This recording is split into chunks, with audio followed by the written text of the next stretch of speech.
Hey, what's up, guys? So this month, the longest study that has ever been performed on intermittent fasting was published, and it showed some extremely interesting effects on testosterone and muscle growth. And so essentially what I want to do in this video is dive into the specifics of this study and just see what we see. So let's go ahead and dive right in.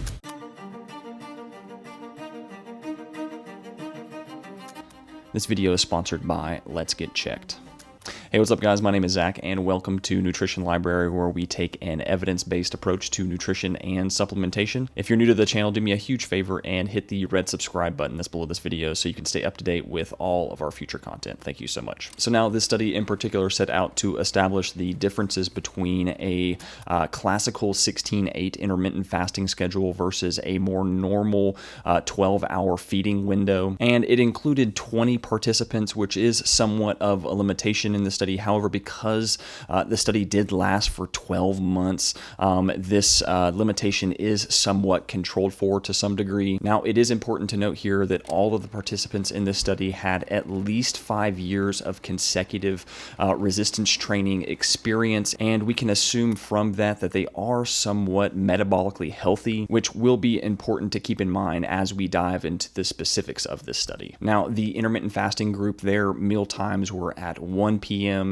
4 p.m., and 8 p.m., whereas the normal diet group had, again, more of a classical eating schedule at 8 a.m., 1 p.m., and 8 p.m. Now, one of the biggest limitations of this study is that calorie intake was not controlled for, and so the researchers essentially were not putting the participants of this study on a very specific diet, but kind of allowed them to eat at their kind of normal pace. However, because the study did last for so long, the study is still extremely interesting. So let's go ahead and dive into some of the specifics that they found in the study. Now, the first data set that I want to look at is the calorie intake of these two specific groups. And the first interesting thing to note here is that the intermittent fasting group actually spontaneously decreased their calorie consumption by roughly 6% over the course of the study, while the calorie intake of the normal diet group didn't change at all. And so the first thing that we can note here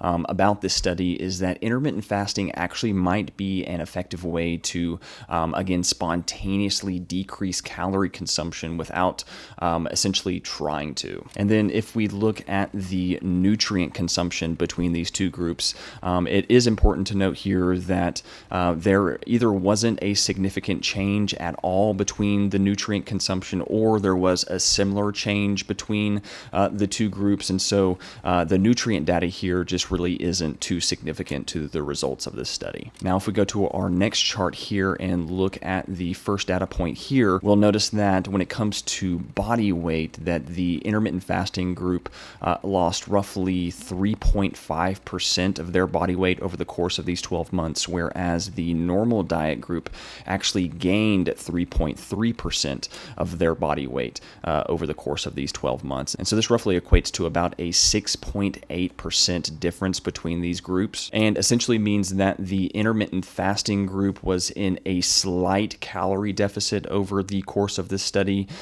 whereas the normal diet group was in a slight calorie surplus over the course of these 12 months. And again, this is important to note that the intermittent fasting group was in a slight calorie deficit, and so the rest of the effects that we are going to see throughout the rest of this study may actually just be from the effects of the calorie deficit that the intermittent fasting group was unintentionally kind of in. However, in defense of intermittent fasting, it does appear that intermittent fasting may be an effective way to essentially encourage you into a calorie deficit without intentionally doing so. Now, if we scroll down a little bit and look at the data on fat-free mass, you'll notice that there was roughly a 1.6% decrease in the intermittent fasting group, where there was roughly a 2.7% increase in the normal diet, roughly equating to about 4.3% difference in favor of the normal diet group. Now, this isn't a huge difference and is to be somewhat expected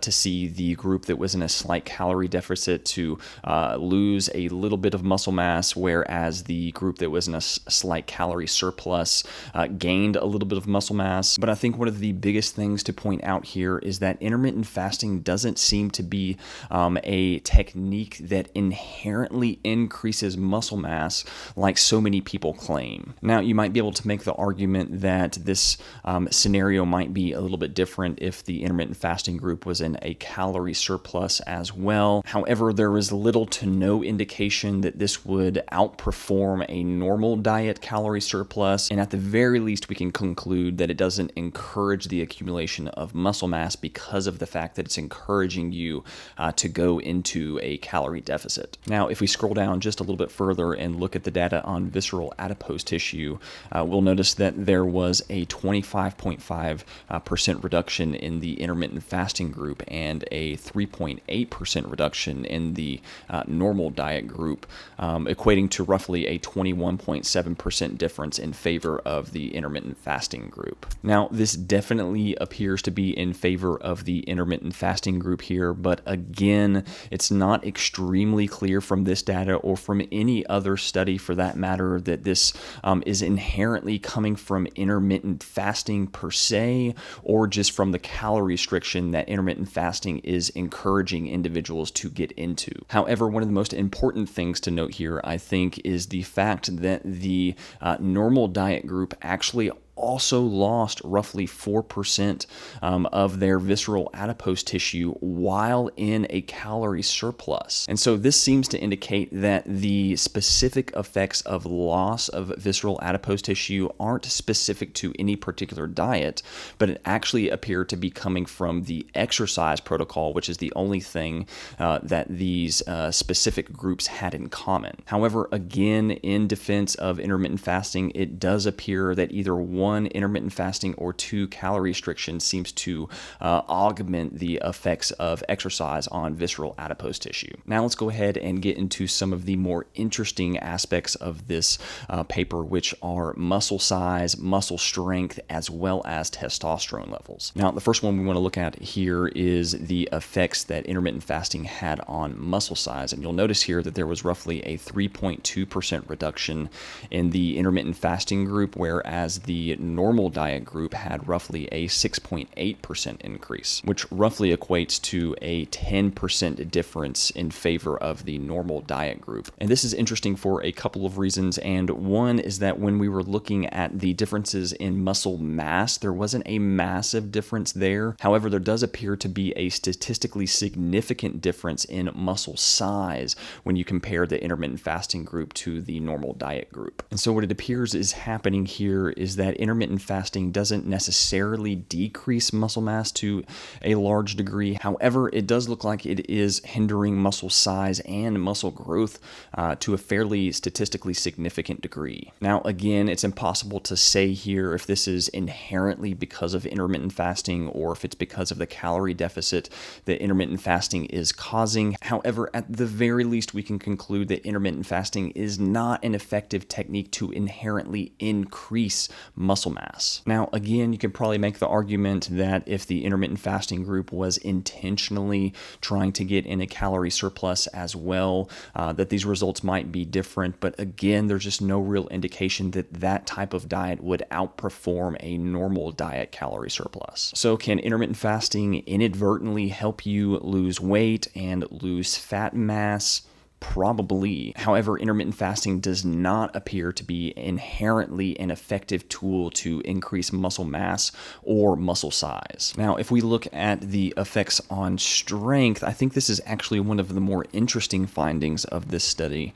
And it shows that the intermittent fasting group increased their strength throughout the course of this study by 15.2%, whereas the normal diet group increased their strength by 13.2%.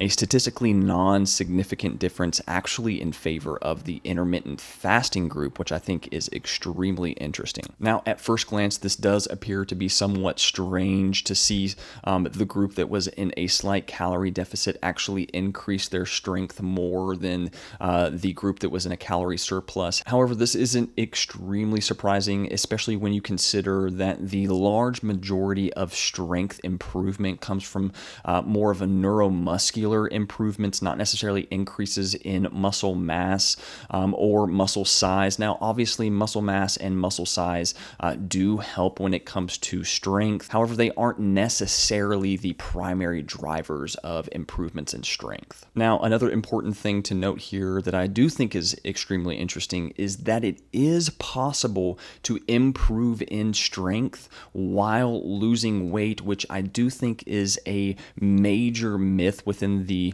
kind of fitness community, that if you lose weight, you necessarily will also lose strength.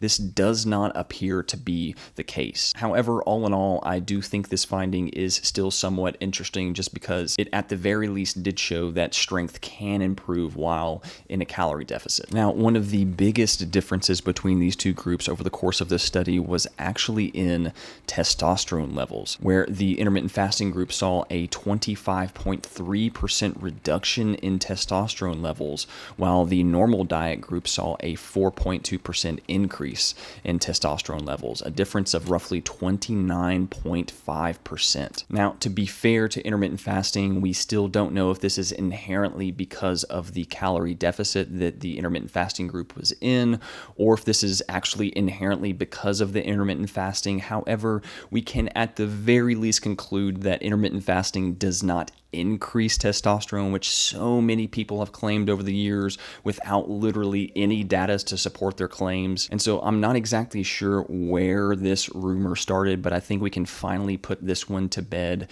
Intermittent fasting does not inherently increase testosterone, and on the contrary, may actually be detrimental to some degree because of the fact that it encourages you to go into a calorie deficit. Now, the last few markers that I want to look at are some of the metabolic markers that were studied in this study, including the adipokines, the insulin signaling of the participants, the lipid profile, as well as the inflammatory markers. And without going into extreme detail on any of these, let's just suffice it to say that the intermittent fasting group improved on all of these markers, whereas the normal diet group didn't see any changes in any of these markers. But once again, it's not extremely clear if this was explicitly from the intermittent fasting protocol per se, or just from the calorie deficit that intermittent fasting encouraged these participants to get into. And furthermore, it's not exactly clear whether or not these benefits can be considered benefits. It's important to note here again that all the participants in this study were already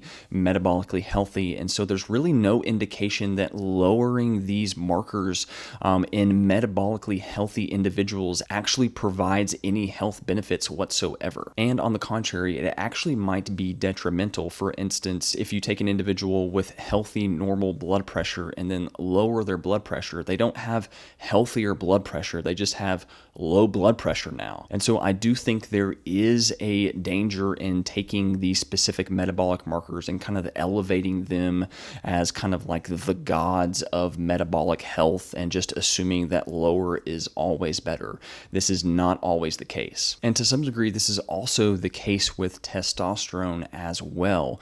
While generally speaking, increasing testosterone is going to improve energy levels, improve your performance in the gym, and improve recovery rates as well. Sometimes if you look at testosterone in isolation, you can actually miss the forest for the trees. For instance, finasteride does a great job at increasing testosterone levels. However, it does this at the detriment of decreasing DHT levels and essentially causing a backlog of testosterone, which isn't necessarily a good thing. And so even though you are increasing testosterone levels, you're actually decreasing your overall androgen exposure in the body, which is actually can cause the same effects as low testosterone in and of itself. And so this is why it's so important that when you're looking at dietary measures as well as supplemental measures to improve hormone profile, that you're looking at several different factors, not just testosterone levels. You also want to be looking at the effects on DHT and prolactin and luteinizing hormone and gonadotropic releasing hormone,